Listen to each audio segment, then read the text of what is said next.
बारिश में चटपटे पानी पूरी वाला। इस बारिश ने तो दिमाग खराब करके रखा हुआ। अच्छे भले ग्राहक आए तो सब भाग जाए। अनमोल बड़बड़ाते हुए लगातार चले जा रहा था, फिर बड़बड़ाते हुए घर चला गया। वो बारिश में बहुत ही कोस रहा था क्योंकि उसे बारिश बिल्कुल भी पसंद नहीं। उसे इस तरह परेशान होते देखकर उसकी पत्नी माधुरी ने कहा, क्या बात है जी, आप इतने परेशान क्यों नजर आ रहे हैं और बड़बड़ाते हुए घर क्यों आ रहे हैं? तो क्या करूं, बाहर देख रही हो बारिश कितनी तेज हो रही है। सोचा था आज देर रात पानी पूरी बेचूंगा, लेकिन इस बारिश की वजह से कोई ग्राहक ठेले पर आने को तैयार ही नहीं था। सारा सामान खराब हो गया, वो अलग। पर लोगों को तो बारिश में पानी पूरी खाना बहुत पसंद होता है क्योंकि उसकी खुशबू उन्हें अपनी तरफ खींच लेती है। हाँ, लेकिन अब हम गरीब हैं, बारिश में उनके बचाव के लिए प्रबंध नहीं कर सकते। तो इसमें तो हमारी कोई गलती नहीं है ना जी, और ना ही आपकी पानी पूरी की और ना ही बारिश की। तो अब तुम क्या चाहती हो, एक मामूली सा पानी पूरी बेचने वाला अपने 2-4 ग्राहकों के लिए बड़ी सी दुकान खोल दे? लगता है बाहर का तापमान जितना भी ठंडा हो और पानी बह रहा हो, लेकिन आपके दिमाग में आग लगी हुई है, वो भी गुस्से की। कोई बात नहीं, हम इस बारे में बाद में बात करेंगे। आप जल्दी से नहाकर कपड़े बदल लीजिए वरना आपको जुकाम हो जाएगा। मैं खाना लगा देती हूँ। इसके बाद अनमोल कपड़े बदल कर आता है और उसके बाद खाना खाता है। फिर अगले दिन वो जैसे ही अपना ठेला लेकर निकल रहा था तभी जोरों के बादल गरजते हैं। लगता है आज तो टनकपुर गांव में बाढ़ आकर ही रहेगी। किसानों का कितना नुकसान होता है बारिश की वजह से। फसल खराब हो जाती है, जानवरों को भी दिक्कत आती है और हम ठेले वालों का तो गुजारा ही नहीं चलता।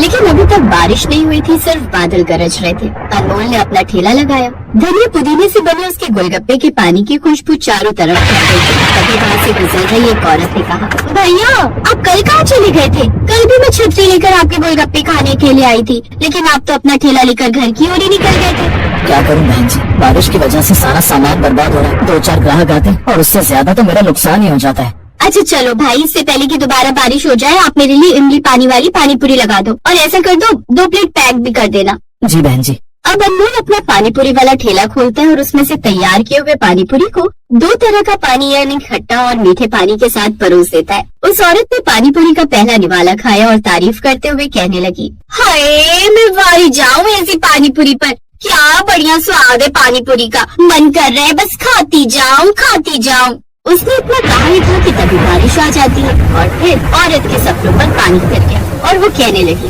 हाय हाय ये क्या हो गया, लगता है मेरे साथ में ऊपर बैठे हुए मेरी खुशियों पर नजर लगा दी और मेरी खुशियाँ देखकर वो रोने लगी। तभी तो इतनी झमाझम बारिश अचानक से शुरू हो गई। अनमोल को इतनी चिंता में भी उसकी बातें सुनकर हंसी आ गई। वो औरत ने अपने घर की तरफ रुकिए तो राम जी, कोई तो रास्ता निकालिए, अपने भक्त को इस मुसीबत से पार करवाइए। बारिश के समय ठेले वालों का तो बुरा हाल हो रहा है। तभी कुछ ही दूरी पर छोले भटूरे का ठेला लगाने वाला बब्लू अब उसके पास आया और कहने लगा, बिल्कुल ठीक कहा तुमने, ऐसे गुजारा नहीं चल पा रहा। बरसात है कि रुकने का नाम ही नहीं ले रही। हमें अपना ठेला किसी ऐसी जगह लगाना होगा जहाँ पर खड़े होकर ग्राहक खाना भी खा सके और उन्हें किसी भी तरह की परेशानी भी न हो। तभी अनमोल को एक सुझाव आता है और वो कहता है, बबलू अगर हम सब मिलकर एक बड़ा दुकान लगाए तो कोई भी नहीं भीगेगा और किसी का सामान भी खराब नहीं होगा। उसके नीचे जानवरों का भी सहारा मिल जाएगा। अब अनमोल ने एक बड़ा तिरपाल अपने ठेले को जोड़कर लगा लिया जिससे उन लोगों का सामान कम से कम खराब होता था। तभी अनमोल के ठेले पर एक ग्राहक आया और कहने लगा, ये तुमने बड़ा अच्छा काम किया अनमोल भाई। तभी लगाया भाई ताकि आप लोगों को परेशानी ना हो, वरना पानी पूरी भी खराब होते थे और आप लोगों का भी खाना मुश्किल हो जाता था। वहीं एक दिन बहुत तेज आंधी आती है और उनका लगाया हुआ तिरपाल उड़ जाता है। बबलू ने चिल्लाते हुए कहा, अनमोल भाई जल्दी अपना ठेला समेटो और घर जाओ, वरना सब कुछ खराब हो जाएगा। अगर कुछ उड़कर तुम्हें लग गया तो घायल हो जाओगे। वो दोनों अपना ठेला संभालते हैं और घर की तरफ निकल जाते हैं। लेकिन अनमोल को रात को चिंता में नींद नहीं आती और उससे परेशान होते हुए उसने खुद से कहा, आखिर ऐसे कैसे काम चलेगा? कभी बारिश की वजह से सामान खराब हो जाता है, कभी ग्राहक नहीं आते और आज तो आंधी में मेरा ठेला बर्बाद होते होते बचा है। अब ऐसी चिंता में वो सुबह तक जागता है और सुबह जब वो अपना ठेला लेकर ठेला लगाने के लिए गांव की तरफ ले जा रहा था तो उसकी पत्नी ने उसे टोकते हुए कहा, आपको पता है कितनी तेज बारिश हो रही है, वो भी कई दिनों से, तो ठेला लेकर मत जाइए ना, कुछ दिन आराम कर लीजिए घर पर ही। ठेला लेकर नहीं जाऊंगा तो घर की किश्त कैसे भरूंगा? घर में राशन कहाँ से आएगा? बच्चों की परवरिश भी तो करनी है।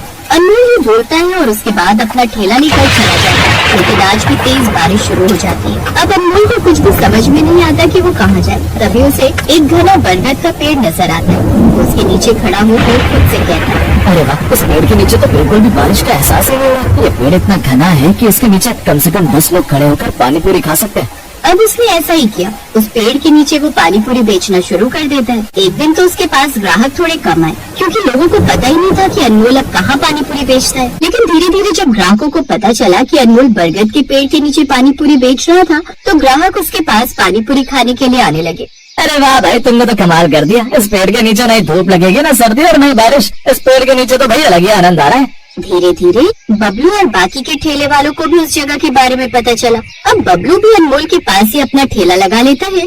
तुम्हें पता है अनमोल भाई, अब तो गांव के बाजार की जगह ही बदल गई है। और कोई गांव के बाजार के नाम पर इसी जगह आता है। यहाँ पर लोग तो आ रहे हैं, लेकिन गंदगी ज्यादा कर रहे हैं। वहाँ पर पक्की सड़क थी तो लोग कूड़ा नहीं फेंकते थे, पर यहाँ तो बहुत कूड़ा फेंक रहे हैं। तभी वहाँ पर मुखिया आता है और कहता है, तुम दोनों बेफिक्र हो जाओ, क्योंकि मैंने इस बात का भी इंतजाम कर दिया है। इस जगह की निगरानी मैं खुद रखूंगा, ताकि कोई भी यहाँ गंदगी ना करे। यहाँ पेड़ पौधे हैं, उनको नुकसान न पहुँचाए। और मैं यहाँ अपने कुछ पैसे देकर कुछ बेंच भी लगवाऊंगा, ताकि जो भी यहाँ पर कुछ खाने आए वो बेंच पर बैठकर आराम से खा सके। मुखिया जी, ये तो आपने बहुत बढ़िया बात की है। अगर आप एक बार सख्ती से सभी गाँव वालों को कूड़ा न फैलाने की कह दें, तो वो खुद ही गंदगी नहीं करेंगे।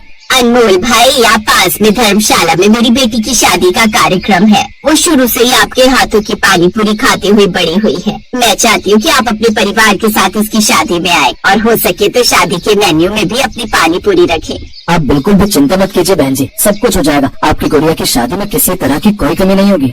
अनमोल का अच्छा विचार और सोच देखकर अब सभी गांव के ठेले वाले उसे अपना नेता बना देते हैं। इस तरह बारिश में भी पानी पूरी बेचने वाला, जहां बारिश से चिढ़ा करता था, उस बारिश ने उसकी पूरी जिंदगी को बदल कर रख दिया। उसके सारे गम धो दिए। अब बारिश से वो बिल्कुल परेशान नहीं होता, क्योंकि उसके पास एक समाधान था, जिससे अब बारिश सिर्फ उसे फायदा कर सकती थी, नुकसान नहीं पहुंचा सकती।